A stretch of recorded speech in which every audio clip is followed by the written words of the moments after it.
Olá, tudo bem? Seja bem-vindo ao canal Meu Momento com Deus. Nessa ocasião nós teremos o nosso estudo guiado, vamos dar prosseguimento ao estudo da lição. E essa lição tem sido algo maravilhoso. Nós estamos estudando aí durante todo esse trimestre sobre o Evangelho de Marcos. Ou seja, nós vamos conhecer de maneira detalhada, aprofundada, tudo aquilo que está presente nesse livro, nesse Evangelho, que com certeza será, vamos dizer assim, um adendo à nossa vida espiritual excepcional. Então, que desejar, nós possamos estar concentrados no estudo, colhendo todas as bênçãos que Papai do Céu reservou para essa ocasião. Sem muitas delongas, eu quero convidar você a fechar seus olhos comigo para buscarmos a presença de Deus em oração e logo em seguida estudarmos juntos o nosso estudo guiado, a nossa lição, tá bom? Então vamos orar? Senhor Deus, que estás nos céus, muito obrigado por mais uma oportunidade de poder estudar a Tua Palavra. Que nessa ocasião o Teu Espírito Santo fale aos nossos corações de maneira poderosa e extraordinária, Pai. Pois nós queremos assimilar o máximo possível daquilo que o Senhor quer nos ensinar. Perdoa, Senhor, os nossos pecados, perdoa as vezes que nós temos negligenciado o Teu estudo. É isso que nós te pedimos, em nome de Jesus Cristo. Amém. Pois muito bem. O tema do nosso estudo guiado de hoje, dia 3 de julho, é Batismo de Jesus.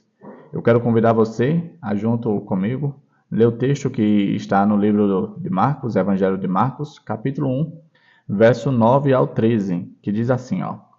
Naquela ocasião, Jesus veio de Nazaré da Galileia e foi batizado por João no Jordão. Assim que saiu da água, Jesus viu o céu se abrindo e o Espírito descendo como pomba sobre ele. Então veio dos céus uma voz: Tu és o meu filho amado, em ti me agrado. Logo após, o Espírito o impeliu para o deserto. Ali esteve 40 dias, sendo tentado por Satanás. Estava com os animais selvagens, e os anjos o serviam. Olha que texto interessante. Logo na introdução do livro de Marcos, é narrado ali o início do ministério de Jesus. E a pergunta que fazemos é: como foi que começou o ministério de Jesus? Quem estava presente no início do ministério de Jesus?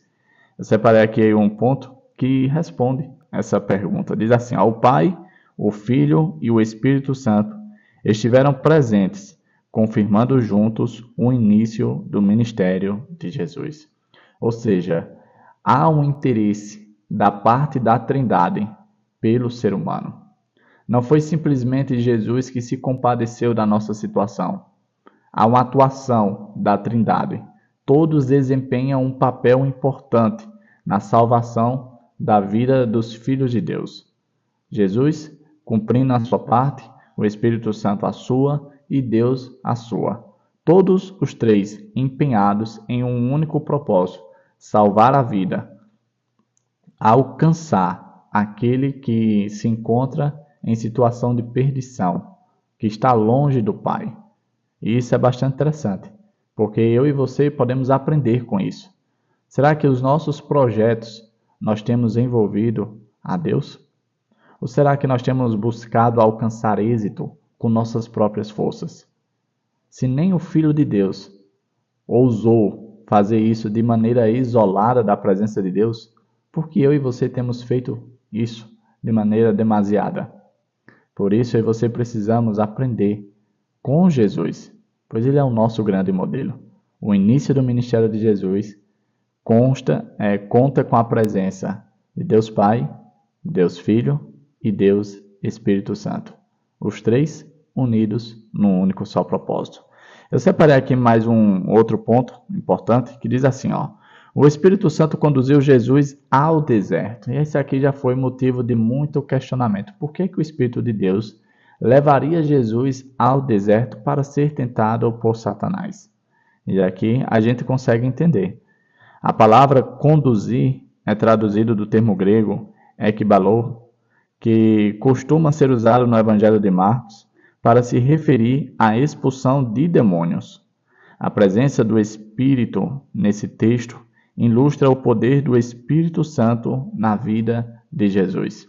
Em outras palavras, é como se o Jesus foi conduzido ao deserto para comprovar que ele estava pronto para começar o ministério. Ele estava pronto para enfrentar as hostes satânicas e vencê-las, subjugá-las e assim completar a sua missão. Interessante isso, porque muitas vezes a gente fica dizendo, olha, para quê? Para que se colocar em risco? Para que se colocar no caminho de Satanás, nas ideias estranhas de Satanás? Isso é desnecessário.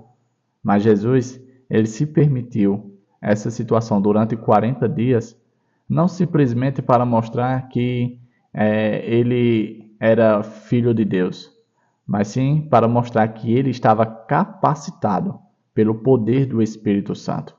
E aqui a parte enaltecida é o Espírito Santo que estava em Jesus, que foi colocado nele ali por ocasião do batismo.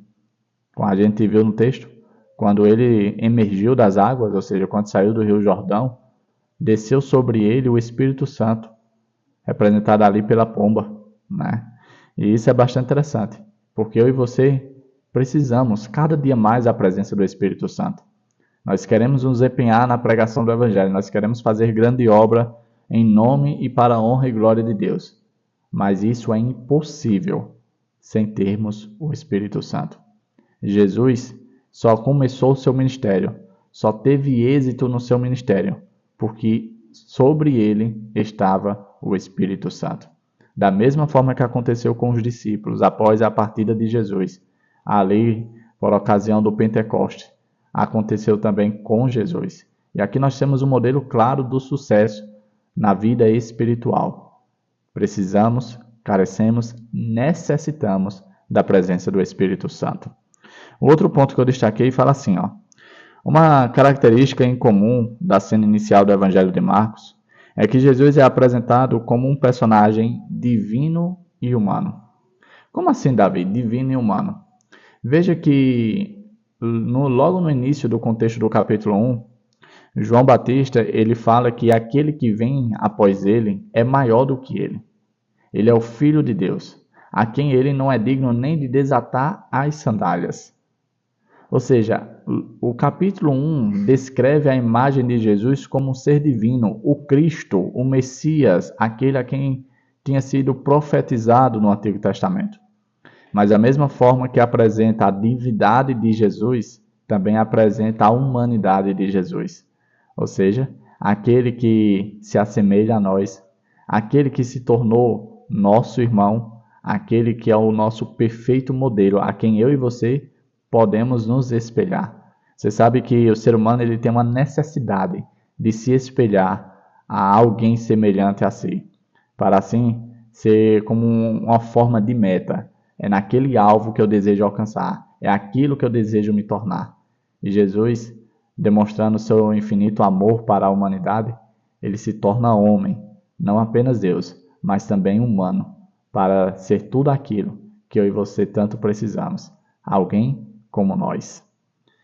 E aqui o último ponto que eu destaquei no estudo guiado de hoje, fala assim, ó. Porque esses contrastes, eles apontam para a extraordinária realidade de que Ele é Cristo, nosso Senhor e Salvador, nosso Deus, mas também um ser humano, nosso irmão e nosso exemplo. No dia de hoje, dia 3 de julho, quarta-feira, nós vimos aqui como o ministério de Jesus começou, de acordo com o Evangelho de Marcos. Jesus foi batizado, Jesus recebeu o Espírito Santo, Jesus estava unido à presença de Deus, à presença do Espírito Santo. Jesus comprovou o poder do Espírito Santo ao passar 40 dias sendo tentado por Satanás e depois vencido Satanás. Graças ao poder do Espírito Santo, Jesus estava pronto para cumprir a sua missão, se tornando para nós um modelo perfeito de como nós podemos também alcançar esse status para poder fazer boa obra diante e para a honra e glória de Deus. Que eu e você possamos aprender com todos esses detalhes que João Marcos trouxe para mim e para você. Chegamos ao fim do nosso estudo guiado. Que Papai do Céu te abençoe, te guarde, te proteja e, claro, muito claro, que Ele te traga aqui novamente amanhã para darmos continuidade ao nosso estudo. Afinal de contas, não tem graça quebrarmos o estudo pela metade.